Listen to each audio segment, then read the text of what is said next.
Welcome to my channel. एक भावुक कर देने वाली स्टोरी का नाम बूढ़ी औरत के 200 रुपए।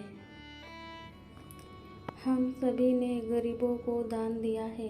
दान करना भी बहुत अच्छी आदत है। हमें हमेशा दान करते रहना चाहिए। आप सोच भी नहीं सकते, लेकिन यकीन मानिए, इस कहानी में किसी ज़रूरतमंद की मदद करने का जो तरीका बताया गया है, वह आपके दिल को छू लेगी। एक उमेश नाम का आदमी पैदल किसी जगह जा रहा था। उसने देखा कि सामने एक सूखे पेड़ के बगल में बिजली के खंभे में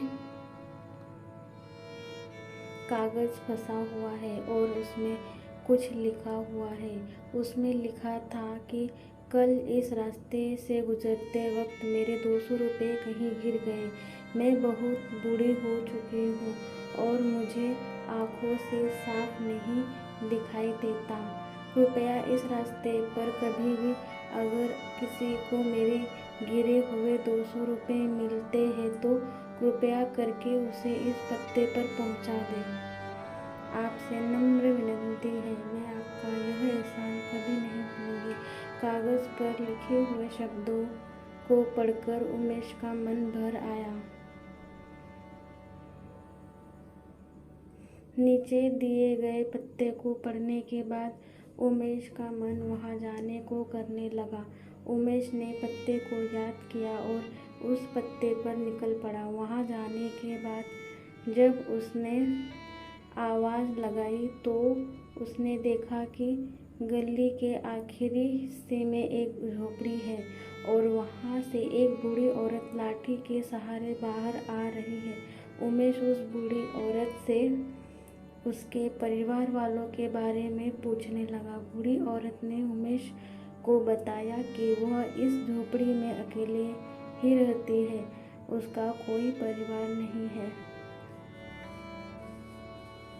अब उमेश जान चुका था कि वह बूढ़ी औरत यहाँ अकेले ही रहती है। उमेश ने उस बूढ़ी औरत को बताया कि माँ जी, मुझे आपके गिरे हुए 200 रुपये का नोट मिला था, यह रहे आपके 200 रुपये। बूढ़ी औरत उमेश की बात सुनकर रोने लगी और बोली, बेटा, कल से अब तक लगभग 25 से 30 लोग मुझे 200 रुपये दे चुके हैं। बेटा, मुझे ठीक से दिखाई नहीं देता, मुझे पढ़ना लिखना भी नहीं आता। पता नहीं किसने मेरी हालत देखकर मेरी मदद करने के लिए ऐसा किया। उमेश के बहुत कहने पर उस बूढ़ी औरत ने उमेश से 200 रुपये लिए, लेकिन बूढ़ी औरत ने उमेश से विनती करते हुए कहा, बेटा, जाते समय यह संदेश फाड़ कर फेंक देना। न जाने किसने मुझ पर दया करके ऐसा किया है। उमेश ने अपना सिर हिलाया और वहां से चला गया।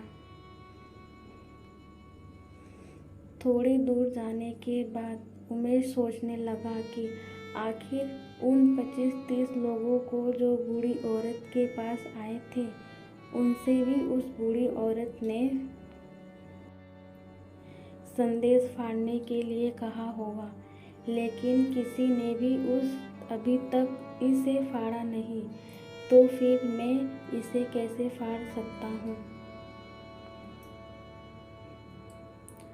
उमेश के मन में उस व्यक्ति के लिए बहुत ही आदर आ रहा था, जिसने इस तरह से बूढ़ी औरत की सेवा करने का रास्ता खोज निकाला।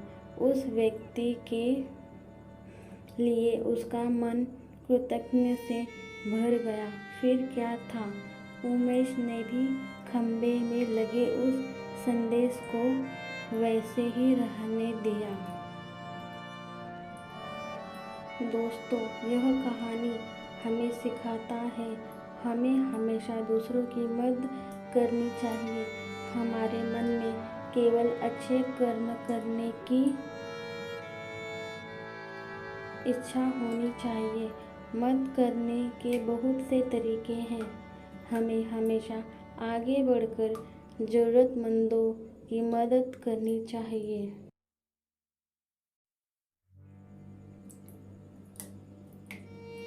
अगर हमें अंदर किसी की मदद करने की इच्छा है तो हम किसी न किसी रूप में ज़रूरतमंदों की सेवा कर सकते हैं। अगर आज हम किसी ज़रूरतमंद की मदद करते हैं तो कल हमारी ज़रूरत पड़ने पर कोई हमारी मदद करेगा।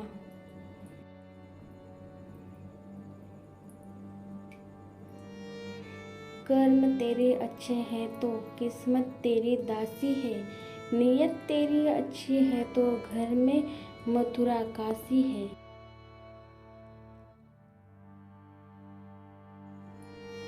दोस्तों, इस कहानी को आप आगे शेयर करें ताकि कोई ज़रूरतमंद की मदद करे। धन्यवाद।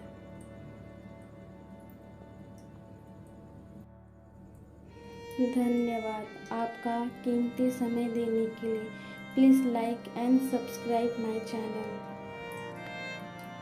Thank you.